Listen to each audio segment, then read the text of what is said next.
is a response to accusations of circular reasoning. Now, I'd expounded upon a certain kind of circular reasoning in my latest blog, and I would recommend Daniel, since it's specifically for you and for our debate strategy, to review that. But supposing that someone accuses you of making a circular argument and says this is a tautology and it must be dismissed. The best turn against that is that that's a tautology.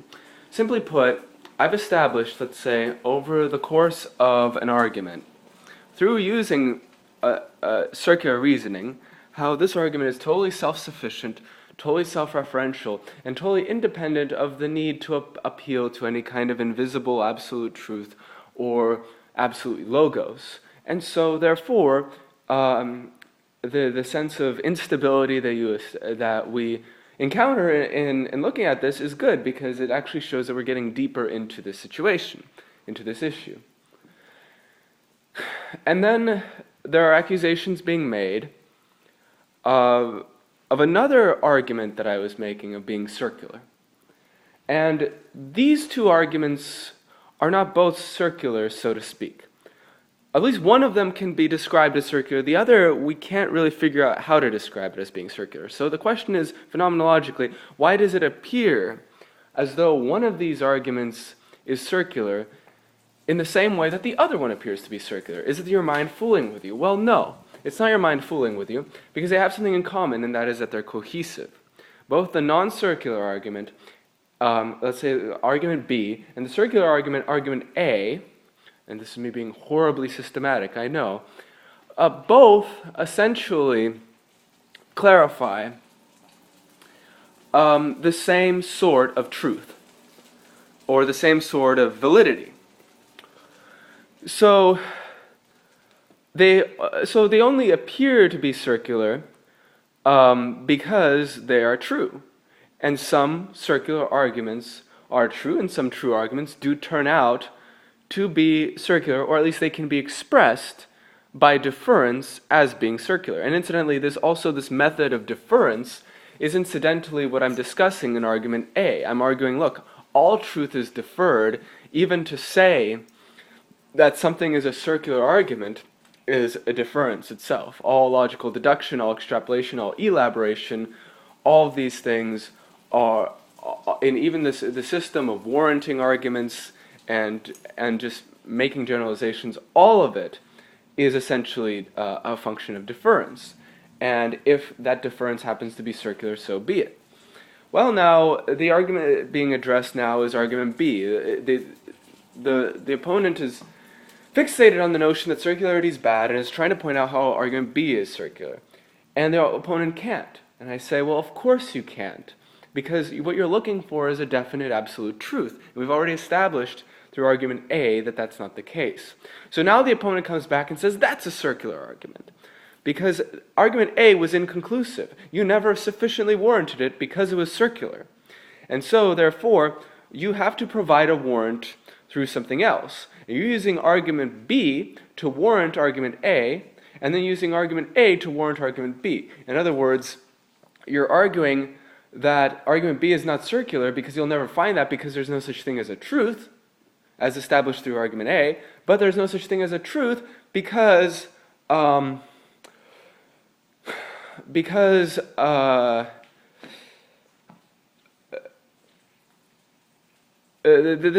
works because there's no such thing as a circular argument.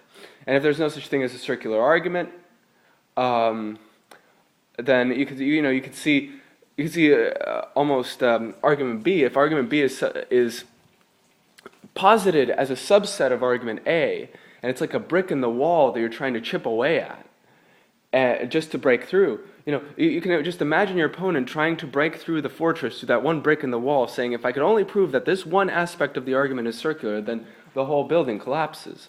Frankly, that's not necessarily the case. I mean, frankly, the most sturdy buildings are still, from the perspective of contemporary physics, mostly empty space. Just the fact that anything appears to be solid at all, either in the abstract realm or the physical realm, and I really don't see what the line is between the two, it's just evidence, really. that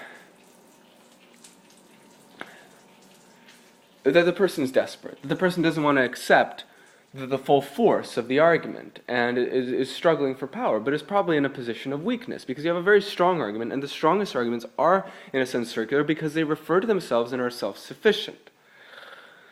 So what we've established here, and excuse me for belaboring this, but I just, it's hard to get off one's mind, is, look, you can generalize and say there is no such, just to save time, and say there is no such thing as a circular argument, so neither arguments A nor B are circular, right?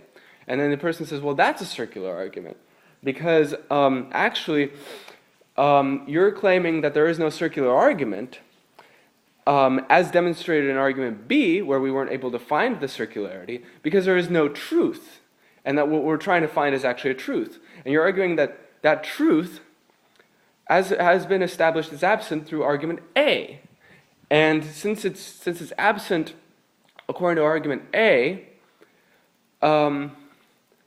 that proves argument B that there's no such thing as circularity, or maybe argument C, which refers to argument B. But really, it's one bigger argument underlying all of this. But obviously, it's hard for me to portray so weak and stupid an argument. But you're saying basically that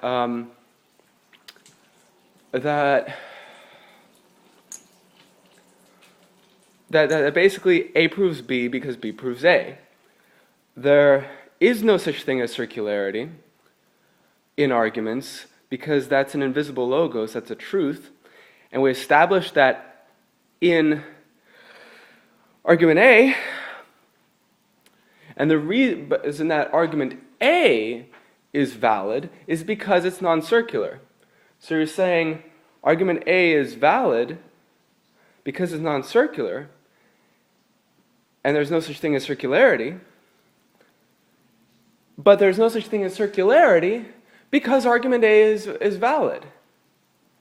There is no truth, which is what the conclusion of argument A was, because there is no such thing as a circular reasoning, and there is no circular reasoning because there is no truth. This is an attempt to reduce everything to sheer madness and stupidity. And you're arguing that this disproves itself because it's circular. So how do you respond to something like that? The way you respond to something like that, logically, is to point out that the argument itself is actually circular,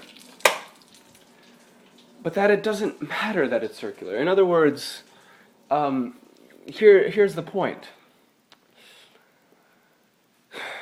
The argument that's being made is that you can't have a circular reasoning, or you can't have a reasoning that is self-sufficient. No, here's what we're going to make. We're going to say, you can't have a self-sufficient argument without it being circular. Again, this is a generalization. So, this requires a lot of energy, forgive me. So, you've established that argument A is inconclusive. Therefore, it has yet to become a conclusion. So we cannot use it as a warrant or a premise for another conclusion. You're arguing that argument A is circular and therefore inconclusive. And because it's a component of a larger argument, but it's also inconclusive, for that reason that larger argument is also circular. Right? If it were established as a fact regardless of anything and required no further warrants, then you could say that it follows logically that it proves argument B or argument C or whatever. But since it has not been established, it still requires other warrants. And if it's functioning as a warrant for those conclusions which are meant to warrant it, then that's circular. You're saying you haven't yet established A as absolutely true, so you need B to warrant it, but in order to warrant B, you need A. And this is supposedly a bad thing. And how the fuck is it a bad thing? It's literally the only kind of truth that we ever encounter in reality. Everything else is a phantasm. Nothing meets the epistemology of an absolute. Or almost nothing. It's literally an argument based in bad faith. So, really, the best thing to do is to point out the circularity of that argument. And say, look, first of all, let's just establish that it doesn't matter if an argument is circular or not. And if you see that it doesn't matter whether it's circular or not, you'll see that these arguments aren't really circular.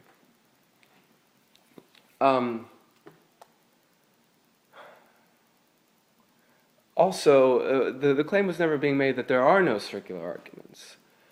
That was just the case in argument B. We were saying, though, that argument